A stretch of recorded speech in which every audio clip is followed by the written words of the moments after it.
All right, let's kick off game 3 of the day. We've got GEN.G versus Gigabyte Marines. GEN.G probably number 2 on the favorite list for the entire tournament. JDG has to be because they won China in spring, they won it in summer, and they won MSI. So you really can't bet against this team. Oh. All right, so here we go. We're back in after the pause. GEN.G versus Gigabyte Marines. Giga making it through the play-in stage. Of course, we have to be fans of them. They played a proactive style. It was a lot of fun, a lot of kills.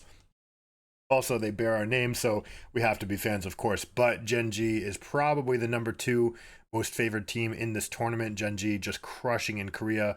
They just have a superstar lineup here. Pays has been fantastic. This bot lane has been dominating. Chovy, you've got the Church of Chovy. You know, now with years of experience, not as much of a kid anymore, says he's ready to go. Oh my goodness, we have another pause. Are you kidding? Okay. No, now we're good. Hopefully this is good. But yeah, GEN.G, Chovy, insanely strong and claims that he is ready to rock and roll. We will see. His downside has always been that he gets nervous on the world stage. When he gets on this elite stage, he just doesn't play that well. He's also hyper focused on lane and farm. He basically gets glued to his turret. So we'll see whether or not he unleashes a new level here on Ahri. So picking Ahri into Nico. Very interesting. We also going to have Jax Cassante in the top lane. This is going to happen a lot. Alistar was blue pick 1. And that was answered by Set. So very interesting, taking Set into the Alistar, saying, hey, I dare you to go for this level 1 fight. We are going to take it to you because Set's going to be super strong in this position if they opt for it. But here we go, Alistar and Kai'Sa, you see them moving over to interrupt Levi's attempt at an invade. Red side in to try to invade red. This is something that we see at the highest level. If it goes well, it's phenomenal for you. You get that extra buff. You keep it, you deny it from them, and the extra regen it gives. It has been powered down significantly, so the power of this invade has gone down a lot as the patches have continued. And very importantly, it makes you slower, right? You see Vi right here is already full cleared. She's level 4 and getting prio in the map. Not just that, but she has Scuttle, and she's going to get both Scuttles down before Lee even gets to 6. So Vi is going to be recalling before Lee Sin even starts camp number 6. She's going to have a tremendous lead. We saw this from one of our previous games. I won't give you any spoilers. But when this happens, you have a tremendous tempo advantage, and it allows you to play not only side to side on the map, but you also get your faster recalls. Your jungle camps are going to be more synchronized for their respawns, whereas right now Lee Sin's going to have to deal with a little bit of syncopation here. For example, he kind of strapped, he's sort of strapped to go back and continue clearing, because if you go back and recall and you try to get back out in the jungle, you have to go Krugs into Raptors into nothing. There's literally nothing for you to take at that point. Vi actually exploits this and takes away the Krugs, realizing that there's nothing for Levi to take, and is going to take this fight. No, opts not to. Even though Kiai is stuck under turret, they'd rather just say, okay, I've beaten you. I have the advantage. I have +1 camp. If we both leave here, we're okay. But Lee Sin is going to want to make sure to get some of this tempo back. So he's going to go for his own Raptors camp before the recall, and then probably start a bottom to top style pathing, hopefully to get this Jax ahead. We'll see whether or not he opts to do that. Vi being much more flexible because all of Vi's camps are available. She can choose exactly what to do, how much to do it here. Now Doran's starting to get a little bit low on the resource. Both of these champions have Sheen, but we know how strong Cassante is on the level 6 spike. Actually taking it to the Jax right here, going for this hard push. Vi's actually covering for the play and actually continuing for a dive. I expect her to take the aggro here. That's a really early jump from Kiai. Perhaps he was trying to bait himself, trying to bait the dash, say, hey, come over here, you can do it, right? It's everything's safe. Oh, so close. So that little bit of a bait, saying, all right, come in now, I don't have my dash. Hey, look, all right, you do that. Vi comes in, takes the aggro. It does put her closer to safety, which means that she's higher health getting out. Then also in the continuation, the fact that he bought himself a little bit more time means that he was able to hit level 6 off the minion coming in. That is something that these guys are absolutely keeping track of. Every single minion counts. You want to keep Jax at 5 to finish that dive. The level up, giving access to the ultimate and to the extra stats allows Kiaya to get a return kill here. It still means that he's going to miss out on this camp. So check this out. Boom. Get Counterstrike in response. You still take damage. That's aggro. But now Vi's in a perfectly safe position. They go in for the second re-engage. Vi actually potentially waiting a little bit too long. Could have been the one to grab. But Doran says, no, I'll take it now. So it could have been played a little bit better there by Gen.G based on everything that they have going for him. The fact that they let Jax get 6 means that he gets a return. The downside was that that wave was crashing and another wave was reinforcing, which means that gives Cassante as much wiggle room to do whatever he wants with the next wave. And he can play it a couple different ways. Vi ends up taking the recall, comes back with Caulfield's Warhammer. You see this sometimes from Vi's because they want to get the faster cooldown on their ultimate. That is something that was tweaked after last year's Worlds. They made the ultimate cooldown longer. She did get some love to get some of that back because she is fun to play at this level for sure. They want to have that first ultimate on cooldown sooner so she can get another one off, right? That's what she's trying to do. That's the same sort of thing why you might see in early Fiendish Codex or Lost Chapter from Karthus, they try to get that before they ultimate so that they can get the better cooldown coming up. Nice little root into combo, full damage. Peanut gets exploited a little bit, stepping up ahead of that big wall. And is not able to find play number 1. So GAM doing okay for themselves, but all that said, even with the kill advantage, still has to deal with a deficit in gold because of the CS diff that they have. Small diffs around the map. Also the fact that Vi got that extra camp means that they're doing just fine for themselves. Chovy has been dutifully pushing this lane.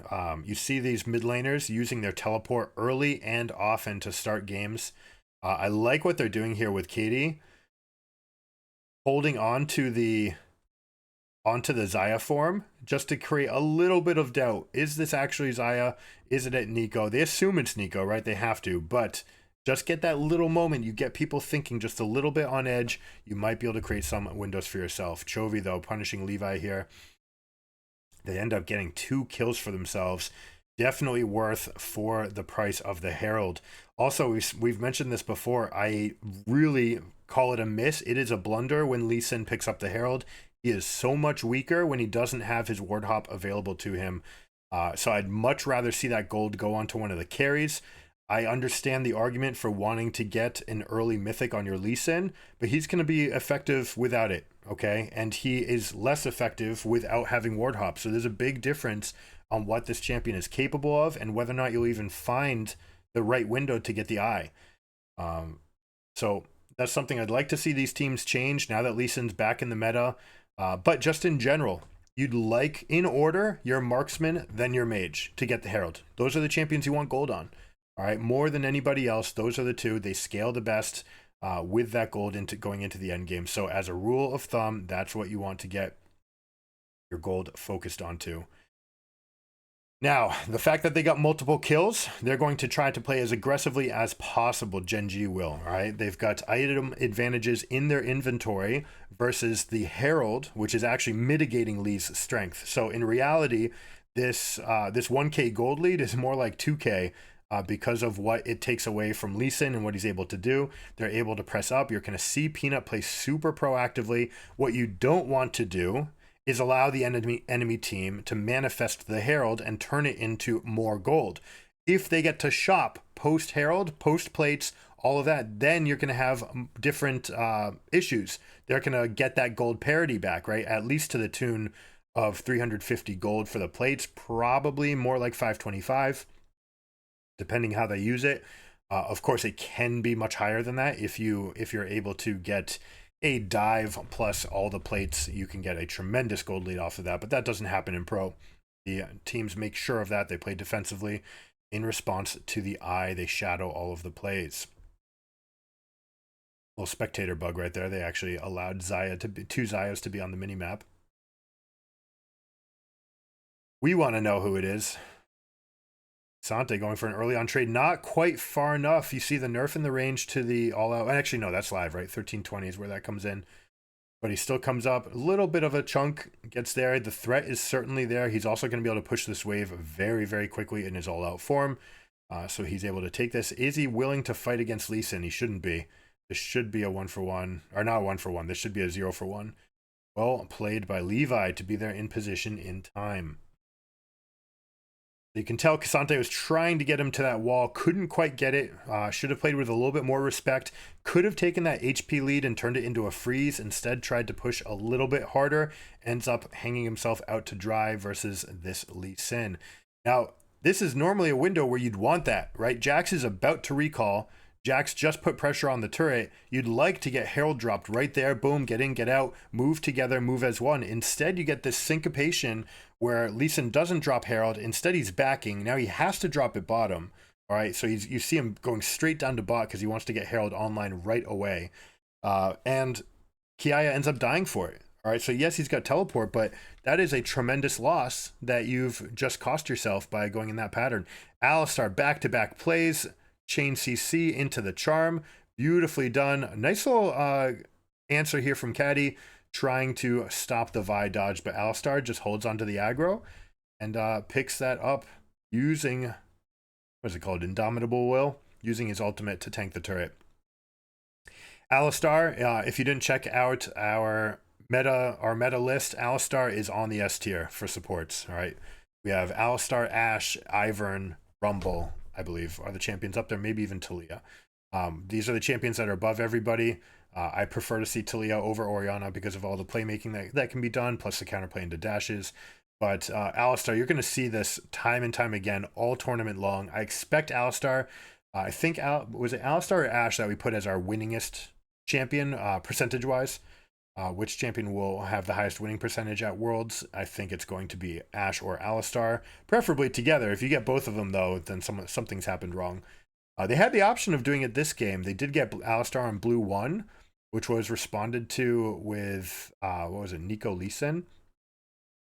Or Xayah. Yeah, they got Xayah. So they picked up Kai'Sa. Now, Kai'Sa synergy is nice. You do get 3 stuns from the Alistar, which is very nice for picking up the extra charges to get the passive. A lot of Kai'Sa's power has been moved into her passive. So you definitely like that combination. But Ashe Alistar can just win at any lane. Or any lane, basically. Yes, just any lane. Maybe not Karma Caitlyn, something like that. Alistar Ashe can just flash pulverize into stacking Q on both. So you go Q on both champions, you can go for the all-ins. But we don't have that here. We've got Kai'Sa. So we'll see what we end up getting. We've got problems for GAM. Levi, I really, that syncopated back is really going to cost them. Kiaya has been a point of weakness for them. It's been very polarizing. Kiaya having moments of greatness, but moments of weakness, which tends to happen when you play to the limits over and over and over. So that's something that they were definitely, if I'm scouting Gigabyte Marines, that's where I'm going after. I say this guy likes to take risks. He's good, but he takes a lot of risks. So we have chances to punish him. Also, Levi, sort of the same thing. Slater and Pallet, much less along that narrative. They're more safer. They play back. It's too bad. I'm really disappointed now that we don't get Waco. They were just so strong. PSG's bot lane would have rivaled anybody in the entire tournament. They, of course, got knocked out in magnificent fashion by BDS. All right, Dragons coming up. First to the spot is Gigabyte Marines. So they're going to play for a vision toggle. They're going to keep themselves in fog. They're trying to control this vision and punish anyone who comes in. What you're going to see is Vi, Cassante, Alistar. Some combination of those champions muscle their way in. There goes Vi saying, all right, we can take it to a pallet. In fact, we can shut you down before you ever get the haymaker off, and suddenly Set looking like a liability. This is the most common answer to a dragon siege. If enemy team tries to hold priority in the river against you, best way to answer it is by pushing. Oh, beautiful Q flash. Nice job. Beautifully done by Dorn, canceling the animations and getting them in. This is something you cannot do on that champion anymore. But nice to see him pushing to the limit. But as I was saying, if they're holding the fog of war advantage, push in the lane right next to them, push mid, and say, all right, what are you going to do? How much are you willing to give up in order to hold this? The pressure's on you. You guys are wondering where we are. Once we push the wave in, are we going to continue? Are we going to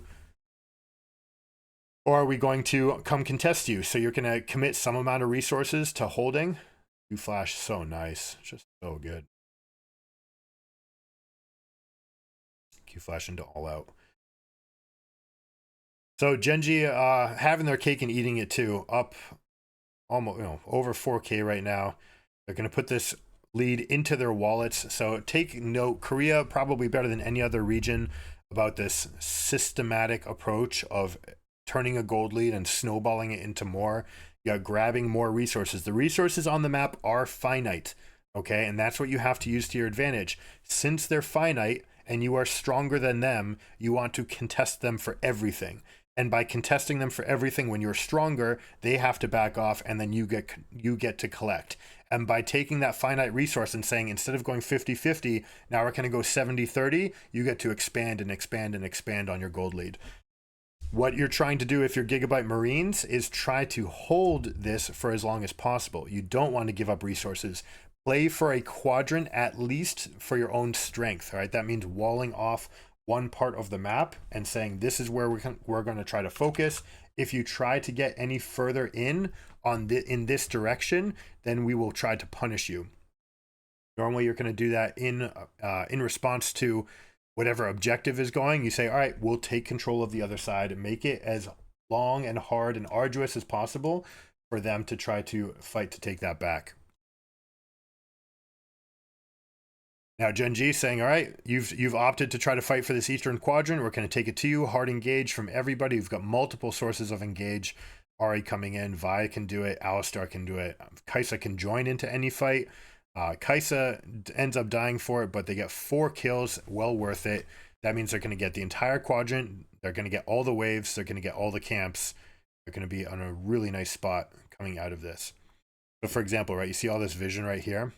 This is what you'd want to do. You'd want to say, all right, we understand that you owned that side. We want to now take control of just this left third of the map. Okay, you're coming over here. GAM cannot fight for anything. None of these are picks. All right, this is pro play. This is not solo queue. They're going to be here together. They're moving in together. Yes, you get 1 kill for yourself. Congratulations. Pays even almost surviving with the Duskblade of Drakthar passive that is just so completely busted. But your entire team ends up biting. But look at all this vision, lack of vision. All right, now you have to give this up, right? See how Vi has come in and she's controlling all of this area. Now you have to do the opposite. All right, Baron's up in 42 seconds. We can't contest or we lose. Dragon's up in 2 minutes. So let's play for this side of the map. All right, you try to control this side. And if you're lucky, you can maybe even create a mid push and then invade here. But what you can never do is this. This becomes off limits completely. That being said, Gen.G saying we're going to play through mid. We're going to play inside out as this game is designed to be done. We're going inside out and taking everything. You're not allowed to take anything within sight of us. The lingering vision that they put down, deep ward, paying off. You see where they are, you engage, you fight, you take everything, and notice there's nothing left on the map. Krugs is up, Raptors just respawned. You've got that little bit of resource available to enemy team, and they're just shutting the door. By constantly living here, it means that they open the doors to go both side directions. So really like to see what Gen is doing here. GAM needs to show some amount of creativity. Something that they didn't really have to do domestically. Domestically, they were just constantly crushing and playing super high tempo and getting big leads. Okay, Slater gets a little bit antsy. Whoever R's first loses in the Vi-Zaya matchup. And Slater ends up R'ing first, letting feathers fly, and it's just not good enough to stop the Vi from getting onto you. And once you're dead, that is all of the source of damage for your team. All right, so we're going to get a little clinic in ending technique here. We're going to see them push adjacent lanes. You sometimes will see some amount of pressure on this side, but most likely with the Baron in pocket and the Dragon spawning soon, you're going to see these 2 lanes. You tend to see the top laner or the best like fighter flanker on the team is going to be mid. The rest of the team is going to push up here. They're going to use that prio to gain control of the eastern quadrant. Gigabyte Marines having the right answer here, taking as much along the opposite part of the map as possible. You try to mitigate by getting something back. Your team's going to try to give up the least. The least you can give up here is just give these up and hope that you can push them back as they go in deeper. You'd like to have this pushed out, this mid lane. Instead, they don't quite get that. A little bit of a miss. You'd like to have 2 and 2, or you push out into the face of Cassante and you say, we're going to push this wave out so that it's gone. That way we would only lose this. So a little bit of an inaccuracy here from Gigabyte Marines. And now with 2 lanes crashing in and the huge gold lead that they have, they may just look for the end here. Cassante being as strong as he is, just holding down the front of the fort. Alistar also with infinite peel, but you see how they're not committing. Melees are not getting in range of these turrets. They're saying, you come out to us, our waves are going to kill you. Nico going for a big counter engage, but it's just not going to be enough. Look how strong Alistar and Cassante are in the middle of this fight. They're just unflappable. Alistar even with the stopwatch, so we have a nice clean win from Gen. Good stuff from Gen.G. All right, excited to see this team. We think that they're going to win Worlds. I think that they're going to beat JDG, but we shall see. All right, long road to go.